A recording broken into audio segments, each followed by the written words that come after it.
let's talk about food freedom.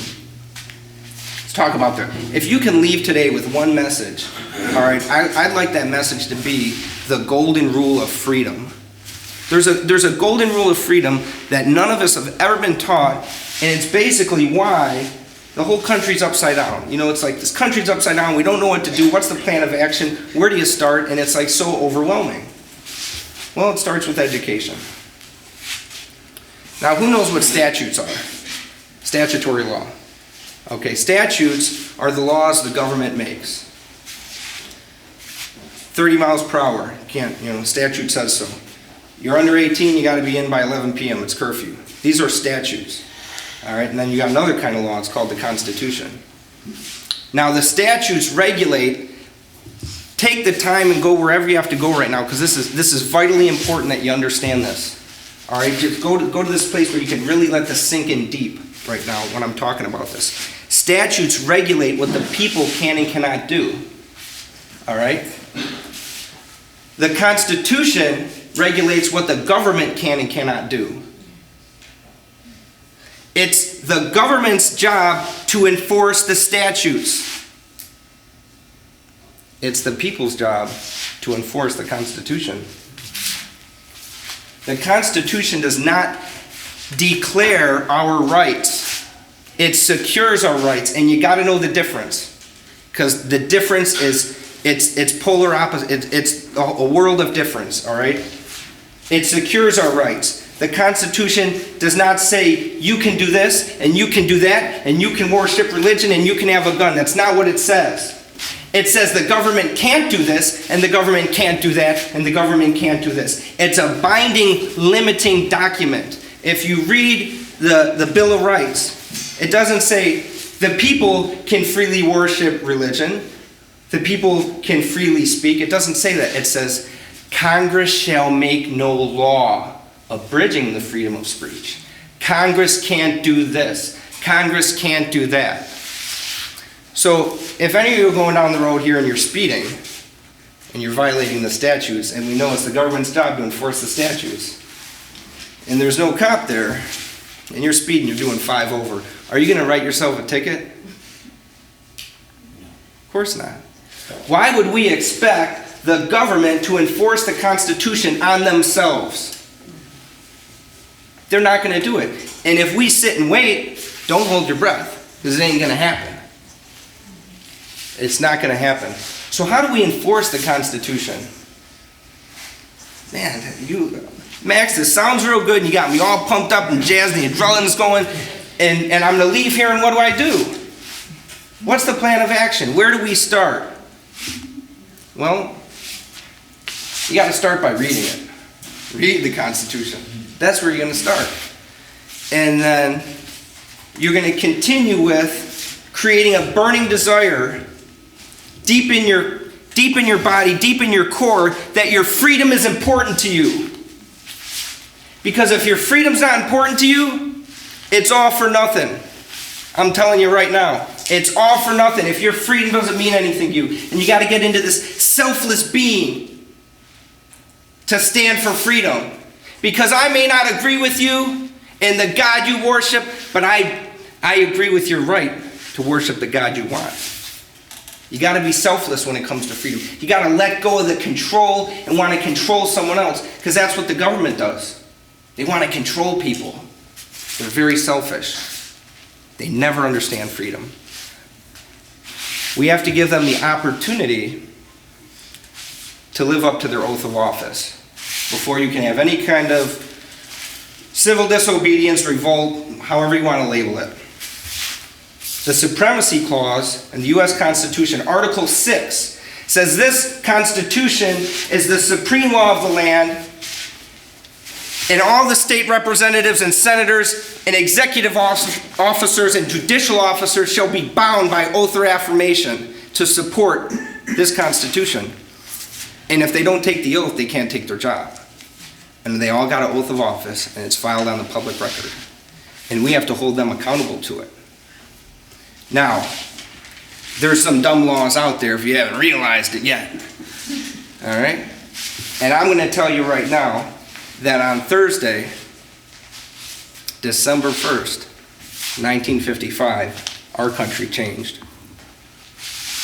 Our country changed.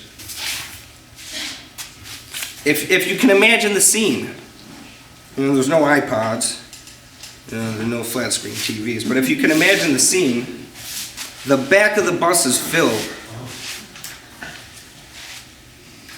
And there's two laws. Laws! This isn't the KKK's social issues. Laws. This is an actual law. There's two of them. Lawmakers made these laws. Guys that take an oath to support and defend the Constitution and the ideas of liberty and freedom and the Declaration of Independence made these laws. And the first law is that under any circumstances, blacks are not allowed to take the first 4 rows of the bus. Under any circumstances. And the second law is that a black cannot sit in the row that is occupied by a white person. So these are laws, And the bus is packed with blacks in the back. And now we're in the white neighborhood, and they're starting to pick up some white people. And the first row fills up, and I can imagine the second row did, and the third row did, and the fourth row filled up. And there's one white man left. One white man left standing. He goes to the 5th row, which is the first row that blacks are allowed to sit in. And he looks at the 4 people, all 4 of them, and he says, "Get up. I want to sit there." He doesn't ask one person to leave, all 4 of them, because a black person can't sit in the same row a white person sits in. And then he goes to the bus driver to help him, "You better move." 3 complied. 1 refused. And breaks my heart to talk about this, it really does. I can't imagine what Rosa Parks was thinking. But I bet it was something along the lines, I care about freedom. That this is bigger than Rosa Parks. That if I gotta go to jail, so be it. She fell in love with freedom. That's what she did. She fell in love with it. And when you first meet and you fall in love for the first time, you're willing to do anything for the person that you fall in love with. We all know that. You know what? You want me to drive 5 hours and meet you for coffee for 3 minutes? No problem. I'm telling you, when you're in love, watch out. When you're in love, watch out.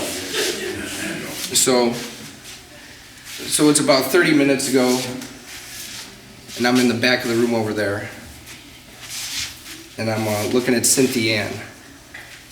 All right, she's about 3 weeks old. I look over, "Is this your daughter?" Yeah.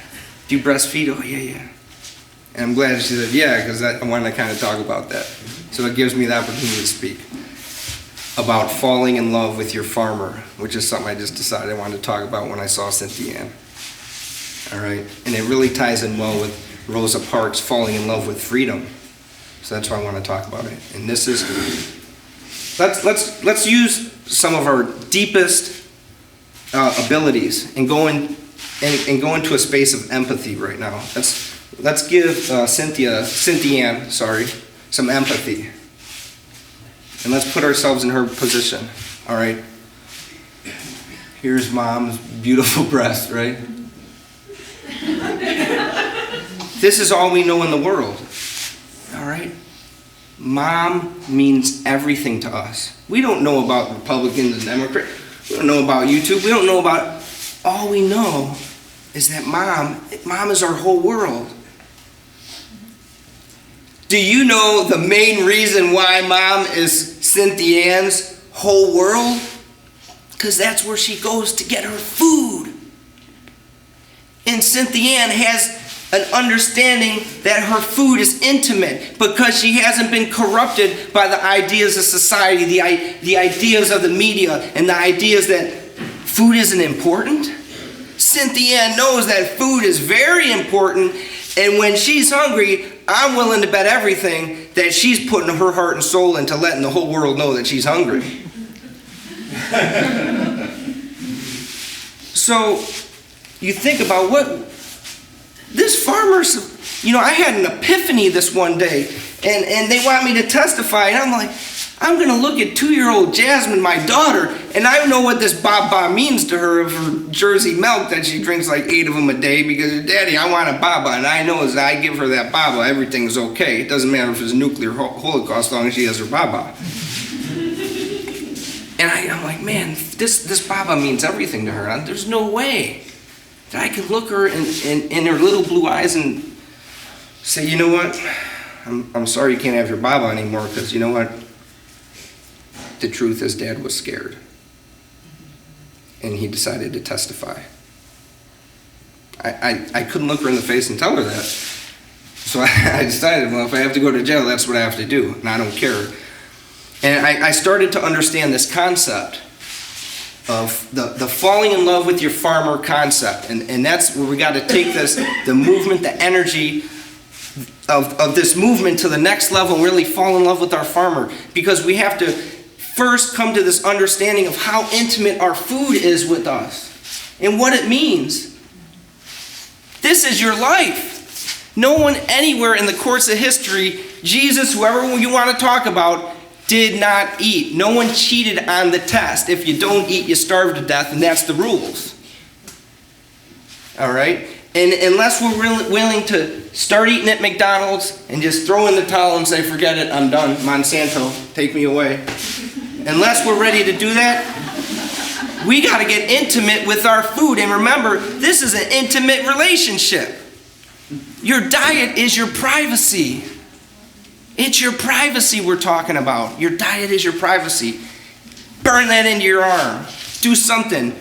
Type it up. Put it on your wall. Look at it until you commit that to memory. Your diet is your privacy, right?